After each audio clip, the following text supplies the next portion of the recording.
Bonjour Guylaine. Salut François. Bienvenue à l'heure de bonnes nouvelles, Guylaine. Et puis, j'aimerais ça que tu nous racontes ton cheminement spirituel. Comment Dieu a travaillé dans ta vie pour en venir là où tu es aujourd'hui? Je suis la quatrième d'une famille de 6 enfants. Je suis née dans une famille catholique, où est-ce que la religion avait une importance, où est-ce que cette religion-là, en particulier, on pouvait se tourner vers ce qu'on avait besoin, où est-ce que c'était un appui aussi, assuré, on va dire aussi. Moi, Dieu, j'y croyais. Je savais qu'il était au-dessus de nous. J'étais une personne, c'était lui que je me tournais lorsque j'avais envie de pleurer, lorsque j'avais envie de crier, me confier aussi.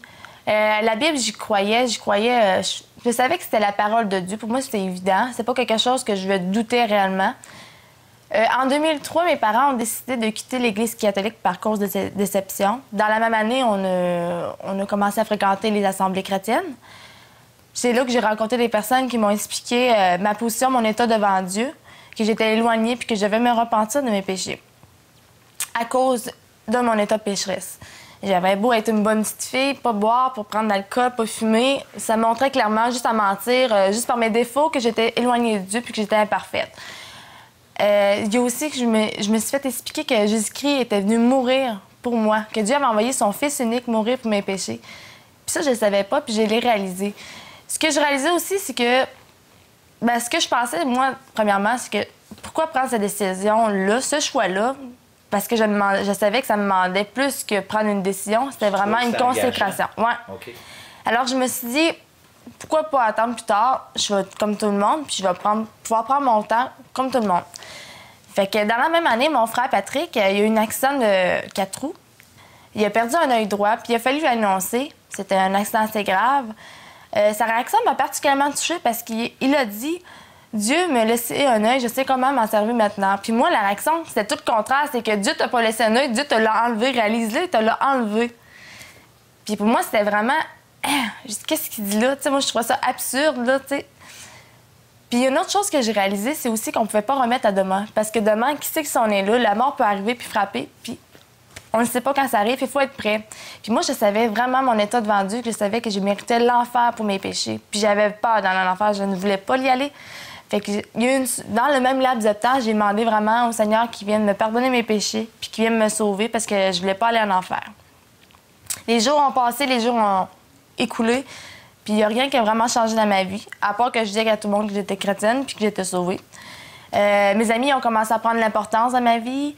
C'était eux autres qui, dans le fond, que je voulais plaire. Toutes mes baisers portaient sur eux ou bien sur toute chose que Dieu. Puis, j'avais des moments où est-ce que j'étais difficile avec mes parents, avec mon père surtout, parce qu'on avait des confrontations, surtout sur la manière que je vivais puis les chemins que j'apportais parce qu'ils n'étaient pas en accord. Puis moi, je le voyais pas parce que c'est malheureusement le choix que je voulais faire, malgré tout. Et il y a une de mes amies que je me rappelle qui m'a lâchée, qui m'a dit « Si tu me rappelais pas que tu étais chrétienne, je me rappellerais certainement pas parce que je vois aucune différence entre toi et moi, t'es pareil comme nous. » Puis ça m'avait vraiment frappée parce que je me disais chrétienne, puis c'est ça qui faisait la différence entre moi et elle.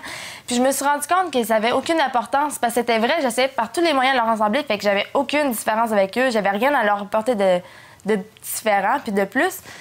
Puis j'ai réalisé que j'avais pas choisi mon maître. Tu sais, le Seigneur il nous demande oui, il est mort pour nous, puis le Seigneur nous demande vraiment de l'accepter dans notre cœur, mais il nous demande aussi de vivre pour lui. C'est ça qui peut changer une vie. C'est pas juste de l'accepter, mais c'est de le laisser diriger ta vie. C'est ce qui peut faire toute une différence. Fait que plus le temps passait, plus que je voyais mes amis emprunter des chemins où est-ce que je ne désirais pas nécessairement prendre parce que je savais qu'est-ce qui était bien. Le Seigneur me parlait par ma conscience, par son esprit aussi, qu'est-ce qui était bien, qu'est-ce qui était mal, tu devais pas le faire. Puis ça, je savais que ce chemin-là, je voulais pas l'emprunter, puis c'est pas le genre de vie que je voulais choisir. Fait que la vie que je voulais choisir, c'est vraiment le Seigneur Jésus-Christ. Je voulais vivre consacrée à lui. Je voulais vivre une vie pleinement, puis une vie d'assurance aussi, parce que il nous a dit qu'il nous donnerait la vie éternelle. Puis ça, il n'a pas dit qu'il nous la apprendrait. Il nous la donne si on accepte le Seigneur Jésus-Christ. Et là, c'est là que j'ai demandé vraiment, puis j'ai vraiment réalisé que je voulais choisir mon maître. J'ai demandé à Jésus de venir dans ma vie, de la prendre, de la diriger, de me sauver parce que j'étais pécheresse, puis j'étais vraiment perdue puis en enfer. Puis que je savais qu'il était venu, qu'il avait donné son Fils pour me racheter mes péchés. Parce que c'est ça qui me séparait de lui. Puis aujourd'hui, je peux te dire que j'ai fait un choix éternel, puis qui va toujours durer. Ben, écoute, je te remercie énormément pour ce témoignage, Guylaine. Merci.